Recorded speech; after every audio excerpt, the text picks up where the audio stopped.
Hey guys, what's up? This is Jim and welcome dito sa channel natin and sa bagong episode na naman ngayon na matutunan ninyo pagdating sa Derek Har. Common kong na-receive sa mga comments sa TikTok. Sir, paano ba makahanap ng Lamia? Sir, baka naman may Lamia kayo diyan. Tourist visa kasi ako. Sir, patapos na kontrata ko dito sa Canada, baka may malipatan diyan. So maraming nagpunta dito sa Canada or balak pumunta ng Canada na kulang sa skills kung paano mahanap yung mga employer na merong LMIA. Okay? So, itong course na to, itong ituturo ko sa inyo, actually tinuro ko to sa Inside Resume course. But, ipakita ko na lang sa inyo kasi parang naawa na ako sa iba, ang dami nang nag-tourist visa and then ang hinahanap LMIA, grabe.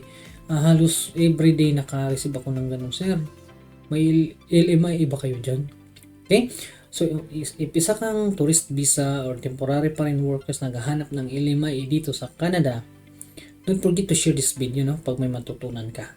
Okay? So, kung gusto mo malaman saan ba mahanap yung mga employer na merong LMIA approved na, saan ba mahanap yun? Mahanap yun sa internet? The answer is yes. Okay? Gusto mo malaman yan? Then, don't miss to watch this video until the end. Okay?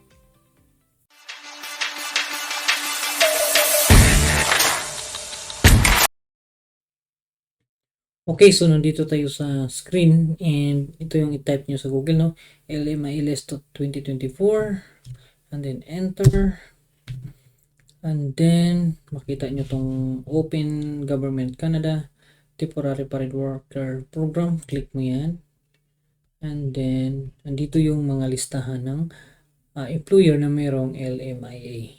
Okay, so ito yung i-issue ng ESDC, okay? Employment and Social Development Canada.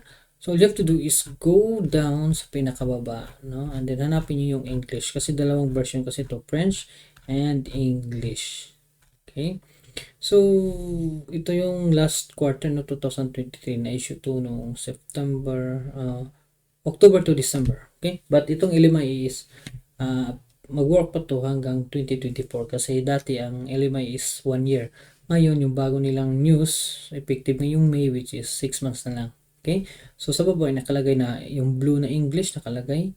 And sa itaas, mayroong French. So, ang piliin nyo is itong English.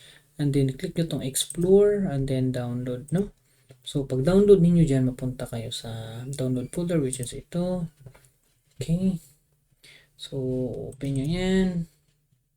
So, ito yung makikita niyo na information. Okay? Ito yung Excel, na naka-Excel siya. Daming employer. So, sa gilid makikita niyo yung province. Okay? Merong Quebec, merong Alberta, merong Newfoundland, Labrador. Okay? So, makita niyo yan. Alright? So, hanapin nyo yung position na gusto nyo applyan or position na kung saan nag-fit kayo dito. Okay? And then sa gilid, makikita nyo yung Afro LMIA. Let's say itong specialist positions. Tatlo ang LMIA nila, sa Grand Pools, Central Health. Sa mga health specialist natin dyan, pwede kayong mag-apply, Itong cooks, front counter attendants, merong dalawa. Let's say itong 20 fish and seafood plant worker, liver and fish and seafood 2020 din, and then may 46 sa golden fisheries sa Newfoundland to So makita nyo sa gilid mayroong mga available position kung ilan. So mas hanapin niyo yung marami kasi maraming available.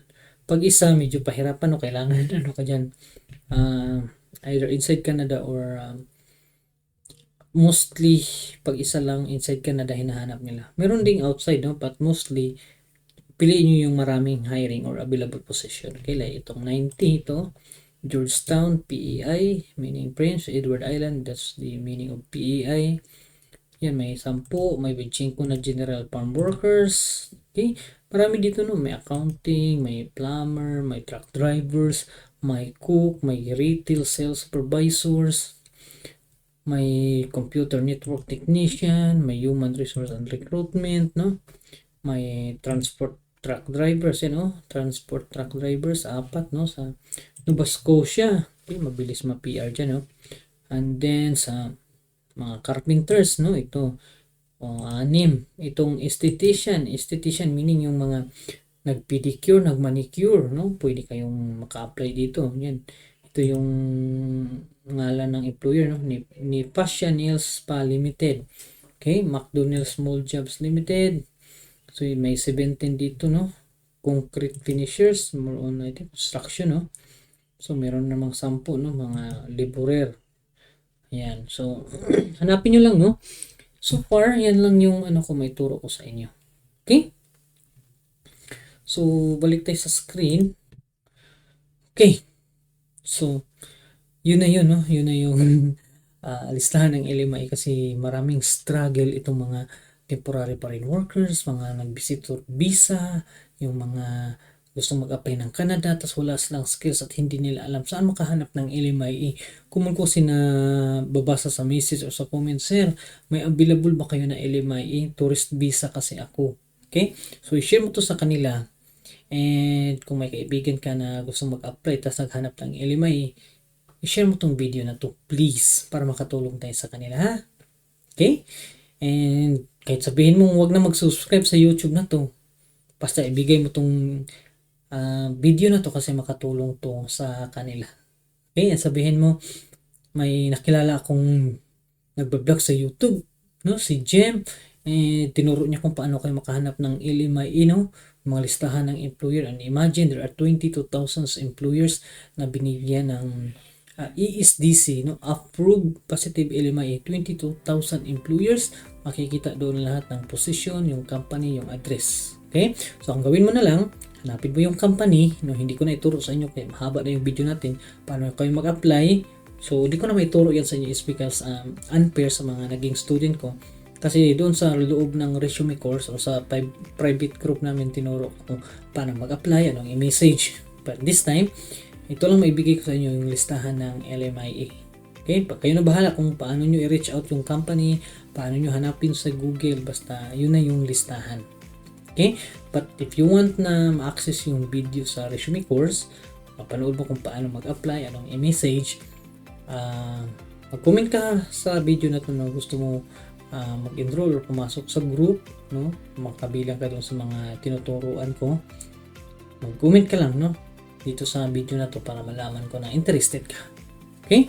So again, that's yan lang may share ko sa inyo today and I hope na nakatulong sa inyo and sana huwag kang mawala ng pag-asang makapunta sa Canada kasi yung Canada malawak pa, no? Malawak pa para sa iyo. Kung hindi man ngayon, basta huwag ka lang tumigil kasi marami akong mga student na sinabihan ko na huwag kayong tumigil kahit anong mangyari. Sa wakas, yung iba andito na. Ang sarap sa pakiramdam na alam mo yun, nagwo-worry sila dati na wala na silang trabaho sa ibang bansa, no? Mag-expire na yung kontrata nila. Ang option, uwi ng Pinas.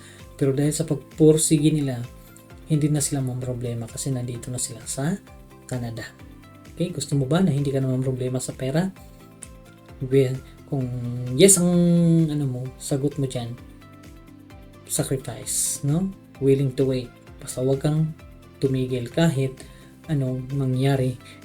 Saka ka natitigil pag maging proud ka sa sarili mo at nandito ka na sa Canada.